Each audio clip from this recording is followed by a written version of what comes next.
Yo, what's up? Welcome to the Minecraft Breakdown with me, your host, Rodney12, the Mighty Gulliver. Thanks for popping by.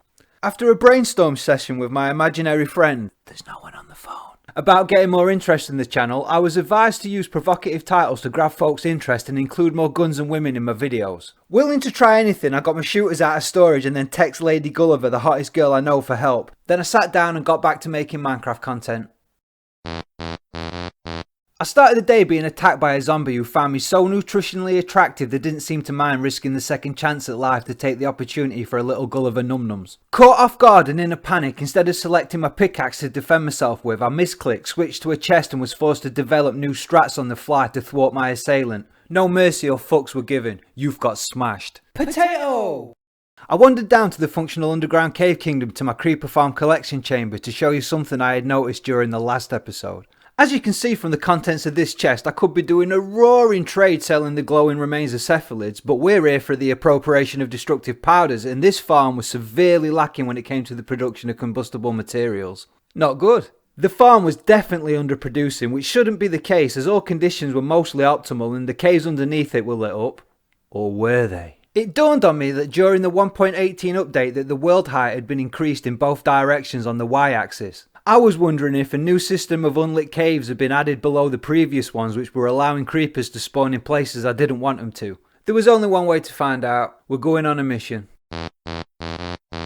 After I watched a defiant squid mooning me through the glass before it boiled to death, my attentions were turned to a nebulous area underneath the creeper farm that I didn't really do out with. I made a note it would be a perfect point of entry into a possible topic for an episode. Legging it back up to my iron farm and war crime simulation collection facility, I grabbed some iron, a half-used bow along with some aerodynamic tickets to the afterlife, and then I returned above ground. Totally forgetting I had moved bases, I ran past my so big you literally can't miss it I was there less than 5 minutes ago base to where my old base was located.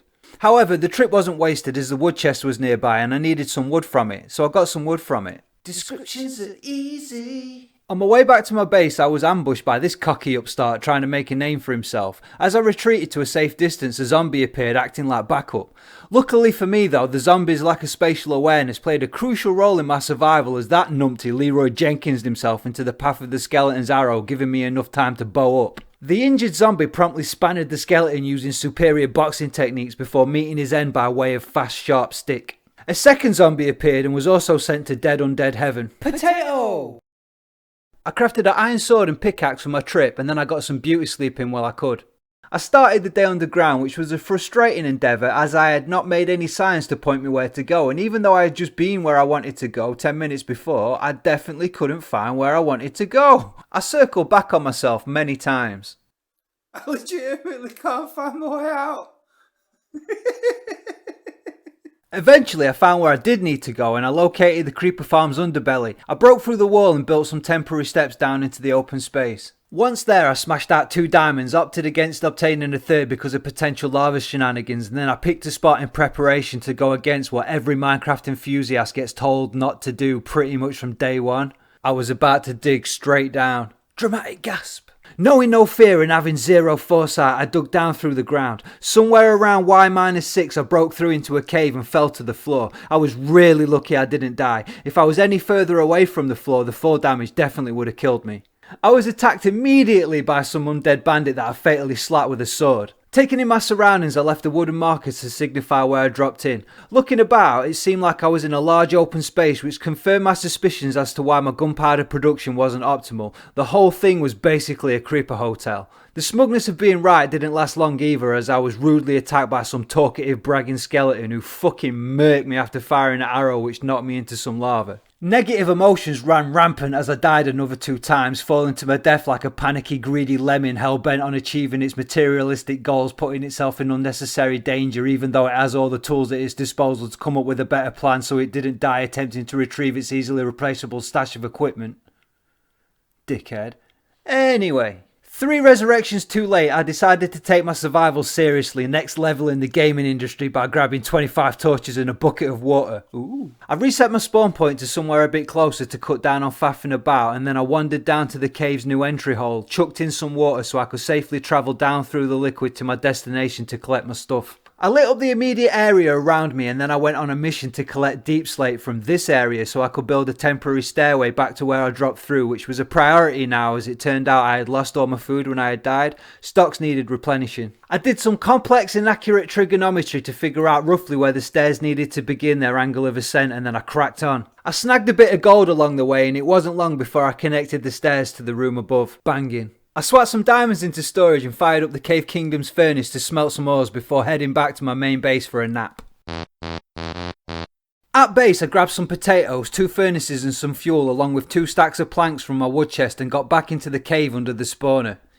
In the alcove I had smashed out for deep slate, I set up a temporary workshop and made some torches while some potatoes were baking. Big God Barney reappeared talking smack about killing me before, but the arrow duel which ensued did not go in his favour this time. Just in case, I checked Barney's Facebook not a sponsor profile to see if I should be expecting any revenge-riddled mates or out like that, but the coast was clear. Dude had no mates. No wonder he was so chatty. It was a bit sad really. I got some taters out of the oven and was mid-snack as a zombie shambled over looking for trouble, so I sent them looking for Evan instead. Word. Having the foresight to avoid a trip to heaven myself, I plugged up this lava trickle just in case, then my attention got bitch slapped by a lone llama perched on a precarious ledge and I did what any Minecrafter in this situation would do. I switched to a bow to try and shoot the motherfucker from a respectable distance. Haha, I'm having it. I found a great sniping position between 2 dripstone columns, so I took aim and wrecked the defenceless beast with 1 shot. It's the little things that get you by. To make things a bit easier, I needed to flatten everything you can see here down to 1 level, so I set about turning it into a car park immediately. Oh, and I also moved my workstations to here and did some smelting and tool forging after the relocation, FYI. Then, I cleared out the area directly under the farm and neatly put away the items I didn't need. Skipping ahead a bit. Potato! I figured out that this dripstone pillar was almost underneath my base above ground and an idea formulated in my head for later in the episode. But first, let's get this cave lit up. As I placed torches around my temporary workshop, it dawned on me that the torches system, my advanced illumination technique for cultured and refined individuals, didn't really translate very well to the updated environment. The caves are so big that putting torches on the left to find the right way out just meant the other side of the cave in question was still dark and a spawnable area for hostile mobs.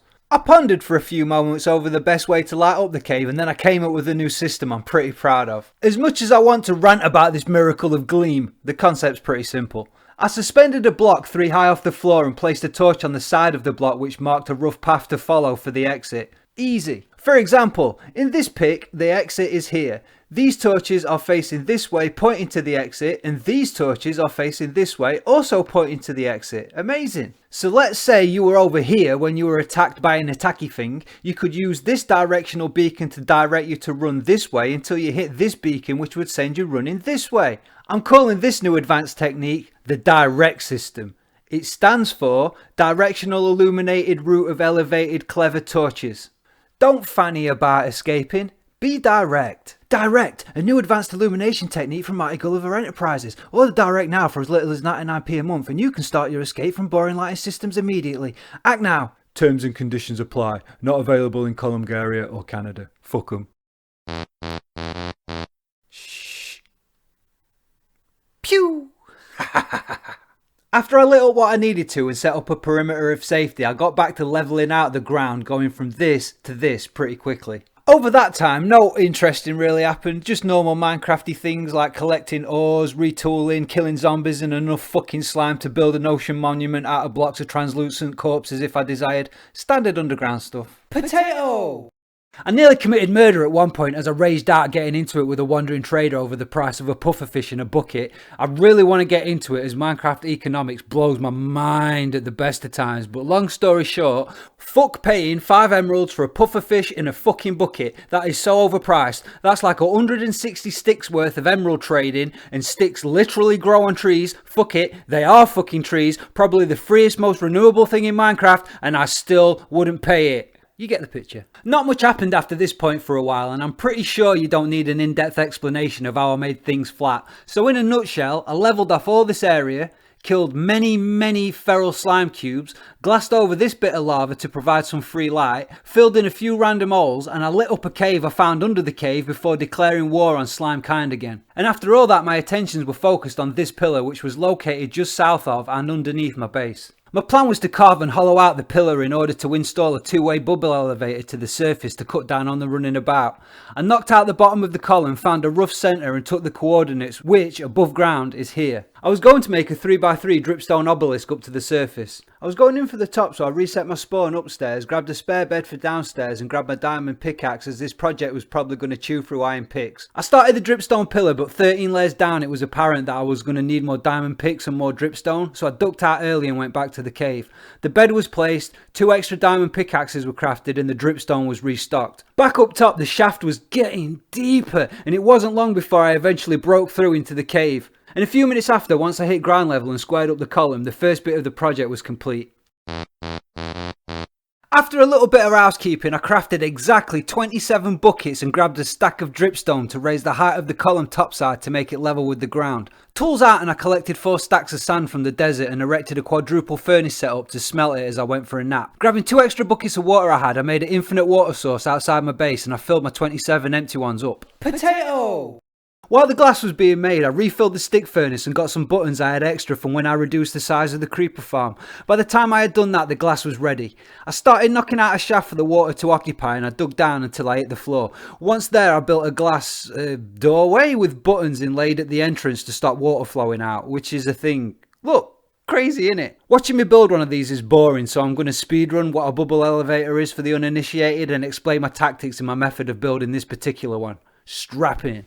A bubble elevator is a column of water source blocks, not flowing water, that can be used to transport players, mobs and items to somewhere higher or lower in the world. At the bottom of the column you place either a magma block or a block of soul sand to go up or down. This works because both blocks become magical when you add water, and the only explanation I've got for you as to why that happens is, I don't care, reasons exist, deal with it, you tiny brained human. But to those that are like, Rodney, Mr. Gulliver, excuse me sir, but you haven't got enough water buckets to fill the shaft in one go. To you I say I'm not a dickhead. Just before I ran out of water, I was going to bridge across to the outer wall, knock through and make an infinite source of water well to refill my 29 buckets, then plugging the wall back up I will continue with my pipe. Up at the surface with both pipes filled, I got some soul sand I had in storage, but as I was lacking magma, I had to take a quick uneventful journey into the nether to get some from a place next to a ruined portal where I got it from in an earlier episode that I can't remember. Anyway, while I was there, I raided the portal's chest for goodies and headed home. No drama. Hindsight being a thing, I wasted my time erecting this cover for the elevator. Then I toddled down to the cave under the spawner to install the nether blocks that would provide the propulsion and suction necessary for the lift to become operational. I then tested both pipes like a professional tester man. While taking this shot to essentially end the episode, I realised that the middle of the little hut lined up with the base perfectly, and the whole point of this elevator was to cut down on legwork, so it'd make loads more sense if I connected the two structures. I got a little bit more sand for the glass I would need, and I used oak plants to build a frame that attached to the main building. Potato! The water and glass outer shell were filled in as I went, and once finished it looked good both inside and out. Banging. Well, that's it folks, episode over. Thanks for watching, take care, and in a bit. Thank you very much for doing that. No worries, that's fine. Thank you very much. I've got your present, say thank you. What is it? I'll go and fetch it. What's that? So I've got you this present. What is it? It's the glowing pineapple of friendship. So it's yours, take it. It's alright, you keep it, it's fine. Okay, bye.